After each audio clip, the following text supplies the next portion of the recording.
In this video, I'll teach you how to look for and avoid 5 common eBay scams. My name is Brian, and I am the Motley Mix Merchant.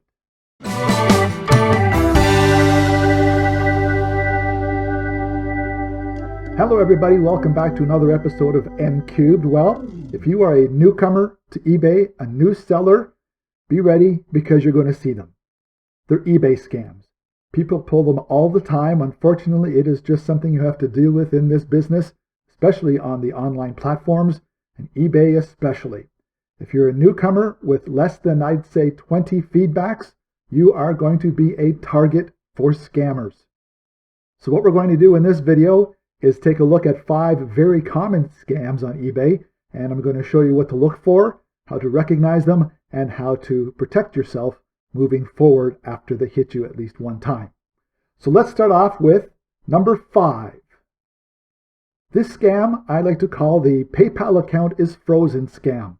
You'll see an email or a message, most likely an email, and it will look like it's official. It'll have a PayPal logo on it and all that kind of stuff, but the wording is always a little off. It goes something along the lines of, we've noticed some recent activity on your account that does not follow our guidelines. Your account has been frozen. Please click on the link below to update your information. Well, the link is about 5,000 characters long. It makes absolutely no sense. The first thing you should do with that link is don't click on it. Don't ever, ever, ever click on a link that a buyer sends you on eBay or by email. Even though this one's not going to be showing as coming from a buyer, it's somebody who recognized you as a new seller on eBay, and they've sent you this PayPal has frozen your account scam.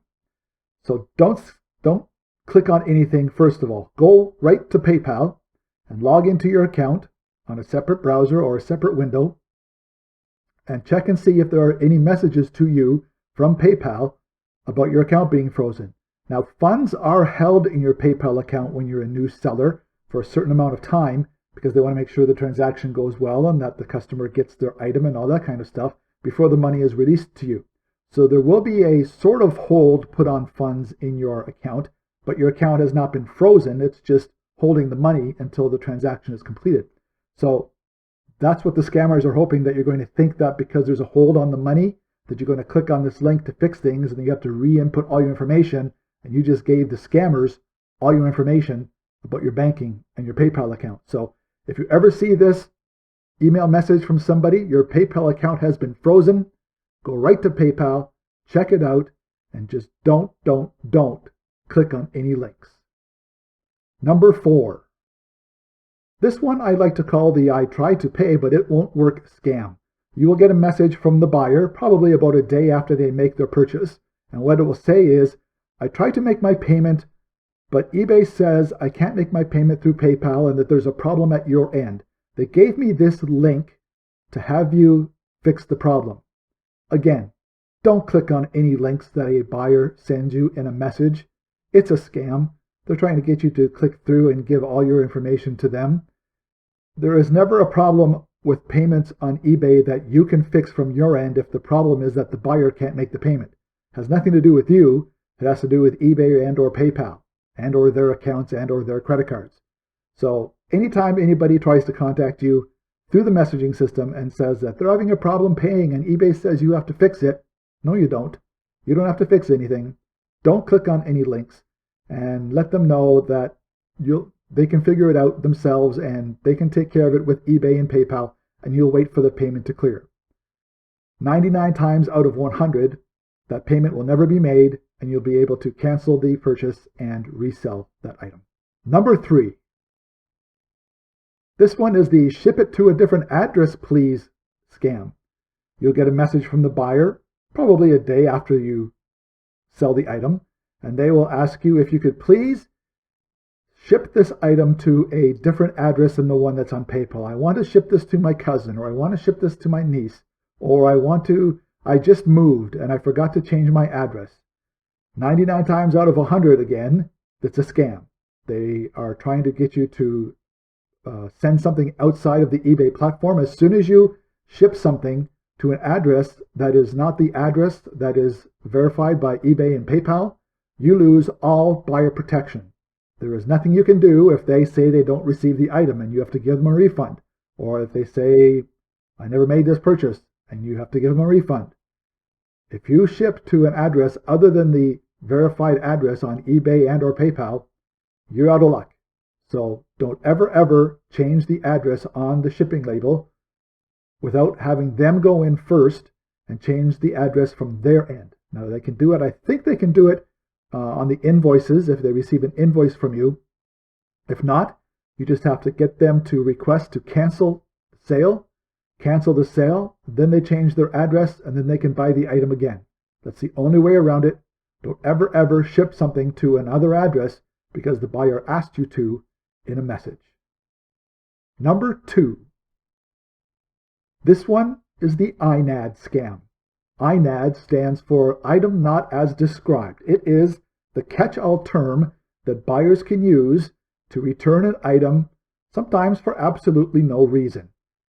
They think it's not the right size, or there's a color that's off compared to the pictures, or whatever, but they also do it for a scam. They use the EIN Ad system and the item not working description as well to scam you out of your item. And here's the way it works. They will open an EIN Ad case, or they will ask for a refund because the item is not working.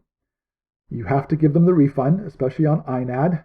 Even if you say you have no refunds, no returns, if there's an EIN Ad case opened against you, you're going to give them a refund and you're going to take the return. That's the way eBay works these days. Everything's about the buyer. So the sellers have very little protection when it comes to EIN Ad cases, very few. But what will happen is the buyer will take the item and they will keep your item and they will do the old switcheroo. They will put their item, which was broken 6 months ago by their kids, into the box and send it back to you. So there are a few ways that you can protect yourself against this. Especially if you're selling higher end items. This is really prevalent with electronics and higher end type of stuff, phones, that kind of thing.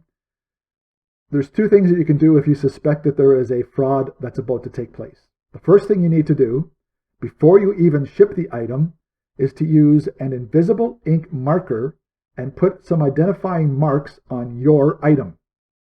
Even if it's new in box, unbox it a little bit so you can put a identifying invisible ink pen marker on the item. That way, when it comes back and you use an ultraviolet pen and you can't see your mark, you know that the item was switched out.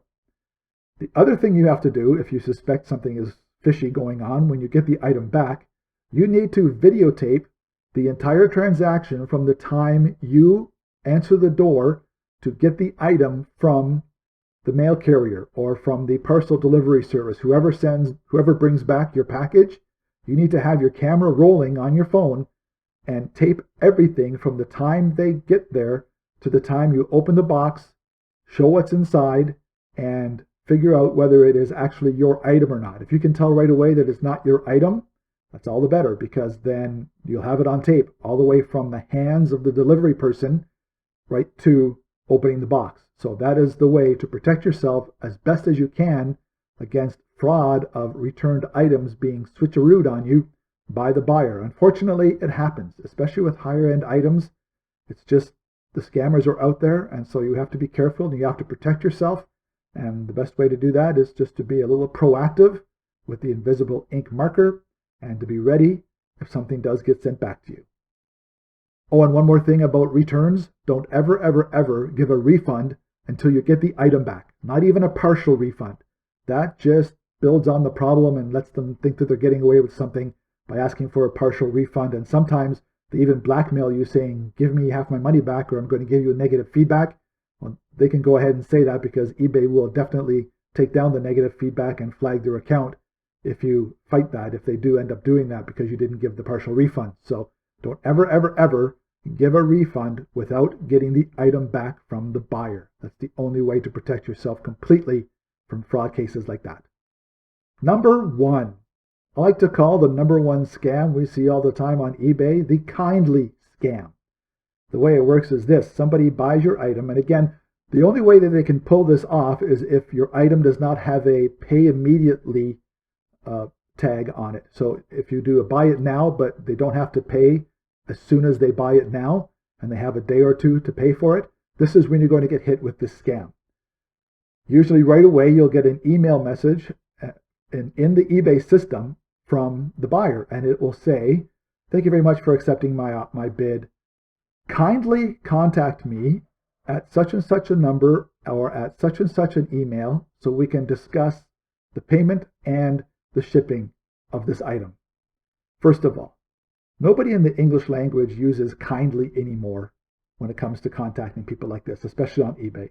Nobody uses the word kindly. As soon as you see the word kindly in a message from a buyer, 99.9% of the time, it's going to be a scam. So just be ready for that. Now, the other thing is that you can never, ever contact a buyer outside of the eBay platform. If you do, if you make arrangements outside of the eBay platform, if you start doing things by text message or by email, again, you lose all your buyer protections. So do not contact a potential buyer or somebody who has bought one of your items by text message or by email, because you're out of luck if you start doing things outside of the eBay messaging system. Everything on the eBay messaging system is saved. eBay can see that all the time, anytime. So it's a way to protect yourself from scammers doing these kinds of things. Now, sometimes not only will they try to get you to contact them outside of the system, because what they're going to do if you do contact them, they're going to try and pay you through a fake PayPal account. And that's going to cost you money because the PayPal account is going to get charged back, and you're going to be responsible because you contacted them outside of the eBay platform and outside of PayPal. So don't ever do that. The other thing that they try to do with this scam is they try to say, "Oh, thank you very much for letting me purchase this item. I would like to send you $300 more than what I'm supposed to pay for this item. Could you please buy 3 $100 gift cards and include them in the item so that when my niece receives the package, she gets the cards as her birthday present from me?" Don't ever do that. Don't ever buy anything extra to include inside your item. It's a scam because they're going to pay with a faulty or fake PayPal account or credit card or whatever. And especially because you have to do it outside the eBay platform to do that, it's never going to work out for you.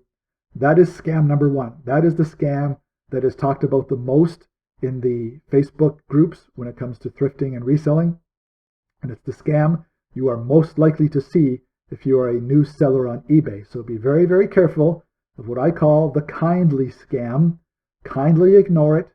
Kindly don't even message back, and just wait for the time to run out without them paying so you can cancel the order and relist your item. That's the best way to avoid that scam on eBay. Unfortunately, the scammers are out there. It's like with any big business. There's going to be people out there trying to take advantage of somebody who doesn't have enough information or know exactly what they're doing as they're just starting out in the industry. So the best way to protect yourself is to stay informed, stay on top of things, and be proactive when it comes to protecting yourself on eBay. And just keep an eye out for things that don't seem right.